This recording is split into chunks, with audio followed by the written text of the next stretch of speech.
കൊല്ലം കരവാളൂരിൽ ഇക്കഴിഞ്ഞ മാർച്ച് 18-നാണ് 13 വയസ്സുകാരനെ വീടിനുള്ളിൽ തൂങ്ങി മരിച്ച നിലയിൽ കണ്ടെത്തിയത്.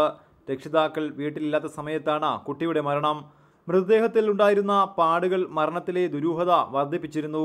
ഇതിനെ തുടർന്ന് പോലീസ് ശാസ്ത്രീയമായ തെളിവെടുപ്പ് നടത്തിയിരുന്നു. തിരുവനന്തപുരം മെഡിക്കൽ കോളേജിൽ നടത്തിയ പോസ്റ്റ്മോർട്ടത്തിൽ വിദ്യാർത്ഥി മാസങ്ങളായി പ്രകൃതിവിരുദ്ധ പീഡനത്തിന് ഇരയായിരുന്നതായി കണ്ടെത്തി. പക്ഷേ കുട്ടി മരിച്ച് ആഴ്ചകൾ പിന്നിട്ടിട്ടും പ്രതിയെ പിടികൂടാൻ പോലീസിനായിട്ടില്ല. പ്രദേശവാസികളടക്കം നിരവധി പേരെ ചോദ്യം ചെയ്തിട്ടും പോലീസിന് കാര്യമായ വിവരങ്ങളൊന്നും ലഭിച്ചില്ല. സംശയമുള്ളവരെ ചിലരെ വൈദ്യപരിശോധനയ്ക്ക് വിധേയമാക്കിയിട്ടുണ്ട്. കരവാളൂർ ഹൈസ്കൂളിലെ 8ാം സ്റ്റാൻഡേർഡ് വിദ്യാർത്ഥിയായ അമൽ കൃഷ്ണ മരിച്ചിട്ട് ഇന്ന് 17 ദിവസത്തോളമായി കഴിഞ്ഞിരിക്കുകയാണ്. ഇതുവരെ യഥാർത്ഥ കുറ്റവാളികളെ കണ്ടെത്തുന്നതിന് പോലീസിന് കഴിഞ്ഞിട്ടില്ല. ആത്മഹത്യയാണ് എന്ന് പോലീസ് ഉറപ്പിച്ചിട്ടുണ്ടെങ്കിലും അതിന് കാരണക്കാരായ ആളുകളെ കണ്ടെത്തുന്നതിനോ പ്രതികളെ പിടിക്കുന്നതിനോ പോലീസിൻ്റെ ഭാഗത്ത് അലംഭാവം ഉള്ളതായി നാട്ടുകാർ സംശയിക്കുന്നു.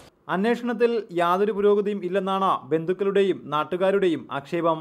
പ്രതികളെ കണ്ടെത്തുന്നതിൽ പോലീസ് കാണിക്കുന്ന വീഴ്ചയിൽ പ്രതിഷേധിച്ച വിവിധ രാഷ്ട്രീയ സംഘടനകൾ രംഗത്തെത്തിയിട്ടുണ്ട്. റിപ്പോർട്ടർ, കൊല്ലം.